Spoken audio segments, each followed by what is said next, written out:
right. Another week, another Black Clover chapter. I don't know what it is about Black Clover, but for some reason it keeps me really hooked into it. Each chapter feels like they tend to just inject a little bit of something that keeps me coming back to it each week, making me think there's more to this world than what they're showing at the moment. And for the most part, in this chapter, not really a whole lot happens. It feels like a big setup chapter for some. It feels like a big setup chapter for next chapter, and it looks like Asta is going to get something pretty awesome in the next chapter, and I can't wait to see what he's going to do. But for the most part, this chapter revolves around getting into the treasure vault, which actually is filled with a shit ton of treasure. Which is actually, again, you get to see a little bit of a moment where you get to see Asta's power being really handy, where he can just cut through magic. The door to this treasure room was pretty much built for magic, and Asta's just able to cut through this shit like it's nothing. And you really get to see that Asta's power is really beneficial, especially in a world where they concentrate way too much on magic. But they finally get into this treasure room, and it is filled with a shit ton of treasure, and Asta's like, holy crap. And I can't blame him being born, like being raised in an orphanage out in the freaking sticks. I can't blame him for losing his shit when he saw all that. But we do get to see something pretty interesting where Asta's friend, I forget his name, like I said, I'm terrible with names. Terrible. But we get to see Asta's friend pick up a scroll, and the writing on it disappears, which I kind of wonder, for whatever reason, and I don't know why. Maybe it's because this manga already has a few similarities with other manga, obviously.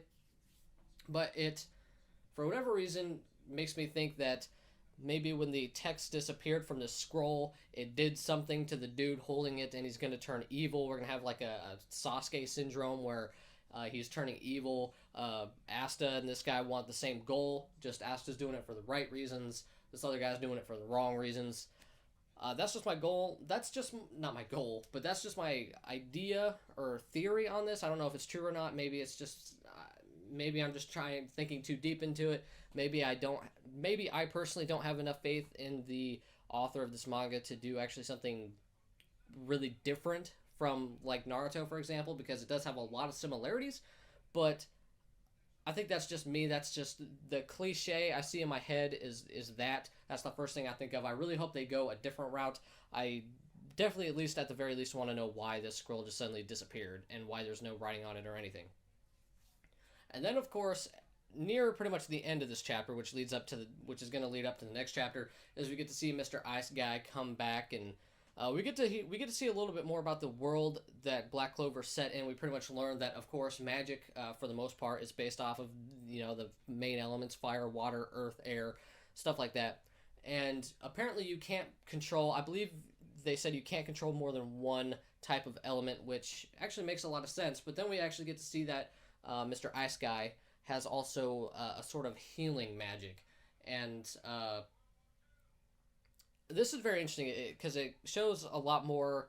It goes to tell that he's pretty much able to do this because he's a product of experimentation from his kingdom, which, again, is kind of another thing. And it's pretty interesting, but it's kind of another one of those things where it's like, it's obviously a little cliched. Of course they're going to have, of course the humans are going to experiment on the boundaries they can push, even going to areas they obviously really shouldn't, but of course human nature is greedy. So this is kind of another cliche going on with this manga, but for whatever reason, with this manga, it's the backstory, the characters that really keep me coming back to this one. And Asta is one of the more interesting main characters I've seen in a long time, because he's really obviously, seemingly anyway, the underdog of everything. He has no magical powers, yet he's graced with this one ability that pretty much is the one threat you could possibly have to not just particular types of magic, but to magic as a whole. And I think that is really awesome.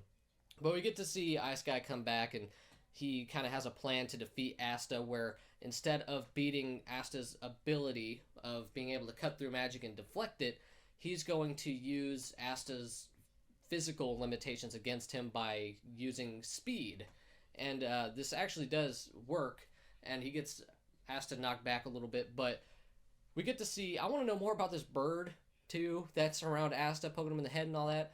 It seems like there's more. It seems like he's connected to Asta's ability in some sort of way, because we get to see the bird perch on a sword, what actually looked like Asta's sword. Could be different, but they looked a lot the same. But the way they worded it in this one, maybe it was just a bad translation or something, but the way they worded it made it seem like it was another sword. But I think it's Asta's sword, and he perched on it, and it seemed like something that was a huge setup for Asta to figure out a new ability, or to go to a new stage in his abilities or something like that.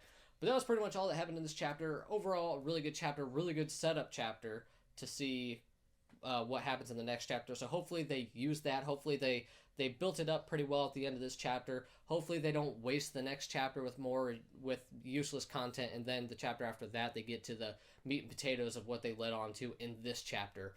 That's my hope anyway. Overall, this was a good chapter. I'm going to give it about a 6.5 out of 10. Not really a whole lot happened. It was a really good setup chapter, but that was really only until the very ending of this chapter. The main pretty much portion of it was them getting into the vault and exploring it for a couple pages, and then Ice Guy awakens. We did get to learn a pretty decent amount of backstory about how the magic works in this world and stuff, which was good. So we did get a little bit of backstory, and we did get a good lead up to the next chapter, which is really nice.